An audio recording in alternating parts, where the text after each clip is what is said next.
So, hi everyone, good afternoon. So, nasa bahay na po tayo ngayon, guys. As you can see, ang kalat ng bahay ko.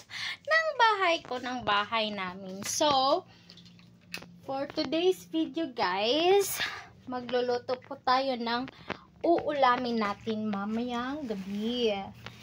And, ang ulam po namin is itlog at saka dried fish, guys. So I need to wash this kalaha first. So stay tuned, guys.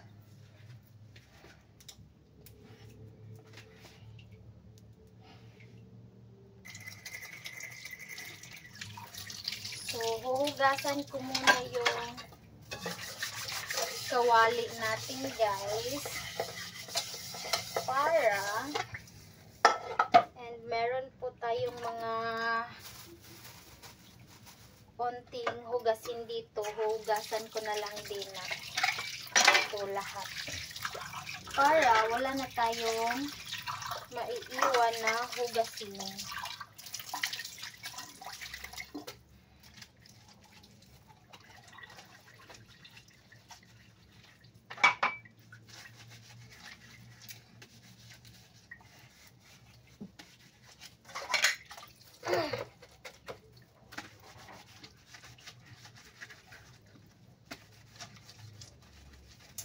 Alam niyo ba, guys, na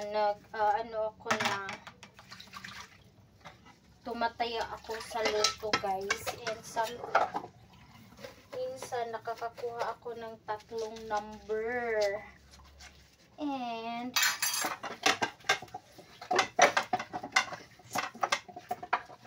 nagbabaka sakali kasi ako, guys, diba? Kapag tumataya ako ng luto, magiging millionaire tayo kinabukasan. So, try lang until we succeed. Oh! Laksa, nanghugas pa ko! Ha? Okay, wait lang.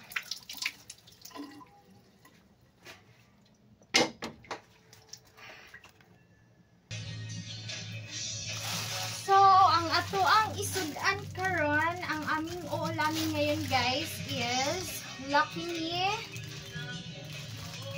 spicy beef laboyo, and then meron kami dried fish dito at 2 itlog. Lang, asa man ibutang ng itlog? Lahi, anak. Lahi po lang. Gabos na. Lahi sa gulay. So, may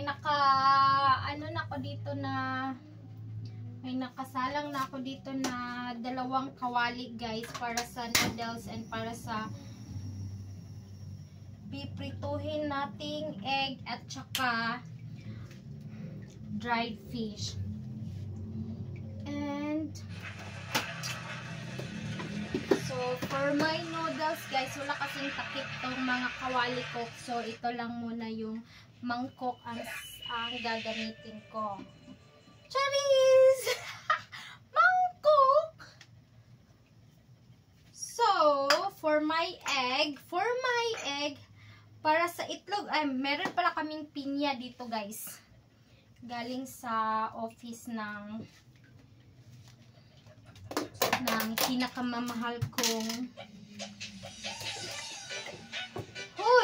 Summer! So, dito ko ibabatil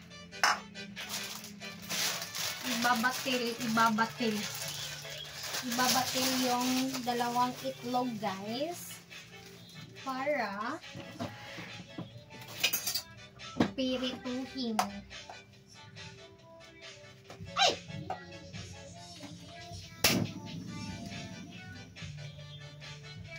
Hihigugmati ka o wala nilain pa, I love you.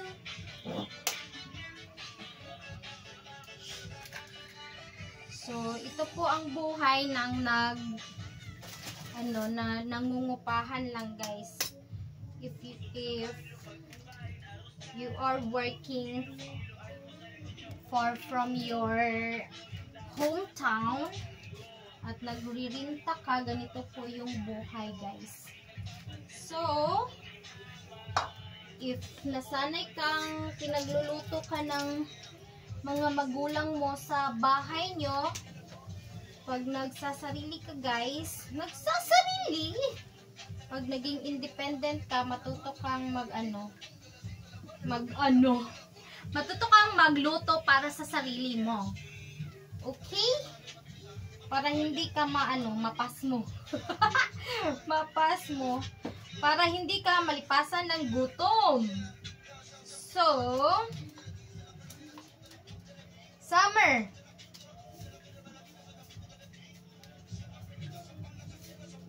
So, habang nagpapainit tayo ng kalaha, uminit na yung kalaha, guys. So, maglalagay lang tayo ng unting olive oil, kasosyal mo. So, i-mix na natin yung egg, guys. At hindi natin masyadong aalatan yung egg kasi meron tayong dried fish na maalat na. So, uy, grabe, uy, dali ara pag maano-ani sa kuwan. Ay, so ipopost ko muna. So, ang gagawin namin guys is i-half cook lang namin ang pagluluto sa itlog. Parang Korean. Parang Korean food lang siya. So, ilulunod na natin ang itlog at saka aanuhin lang natin. Uukayin. So,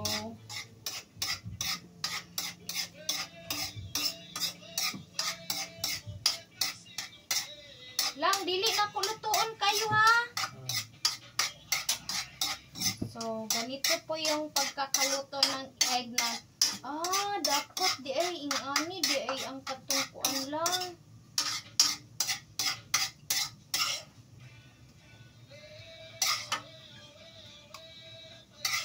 So, luto na po yung itlog natin.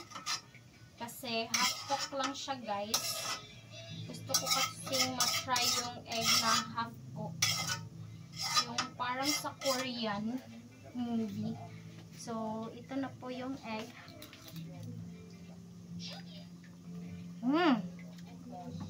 Oh, yan na siya. So, ayan na yung egg. Ang sarap niya. And, parang nagbo-boil na yung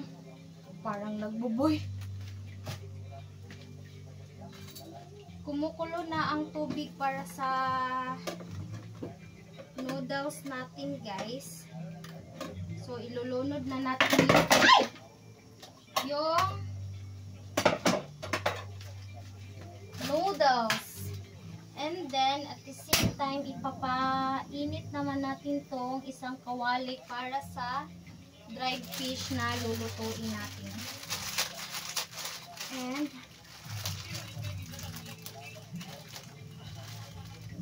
ayoko yung parang guys, yung noodles, gusto ko parang half cook lang din siya. Hindi naman siya sobrang half cook. Parang saktong luto lang, hindi masyadong malata. So,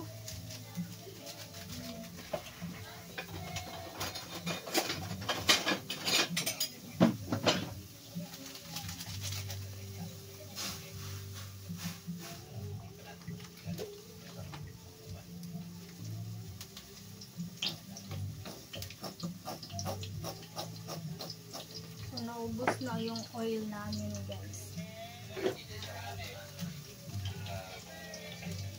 Ilulunod ko tong seasoning ng noodles. Tapos, iiwan ko lang siya ng 3 to 5 minutes. And papatayin ko na tong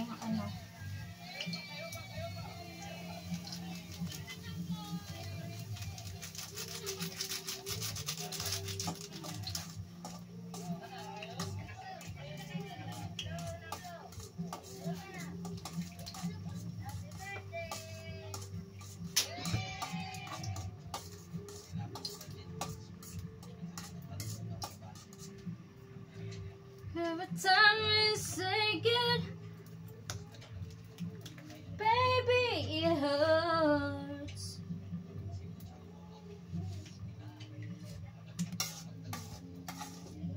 And mamaya yung pinya natin,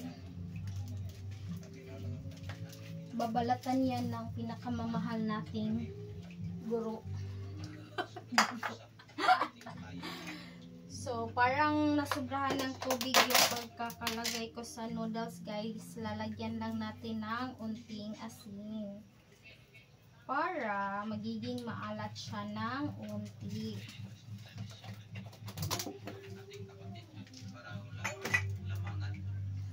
Reaching a fever pitch and it's bringing me out to dark.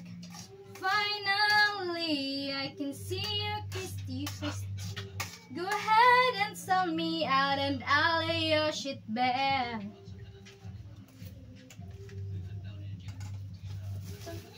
Underestimate the things that I will do.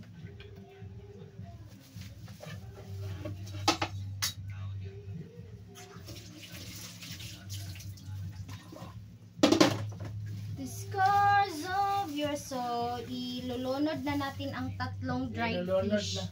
Ilulunod. Ang saday.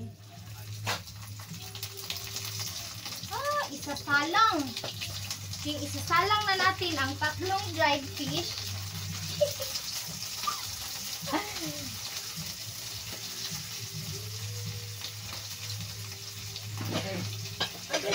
Ano sa naibusig pa? So, hahaunin ko na. Hahaunin. Yun, ha? Lalagay ko na yung noodles sa mangkok, guys. Oh.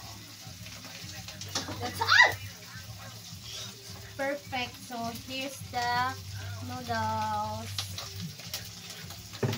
Reaching your fever pitch and it's bringing me out the door.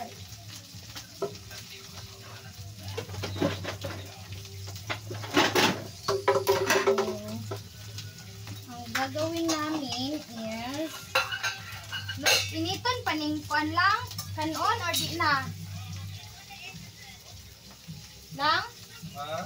initon ang kanon di na Yan na.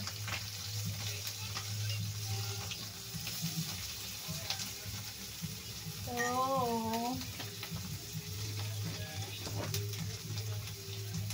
we'll see you pagkaka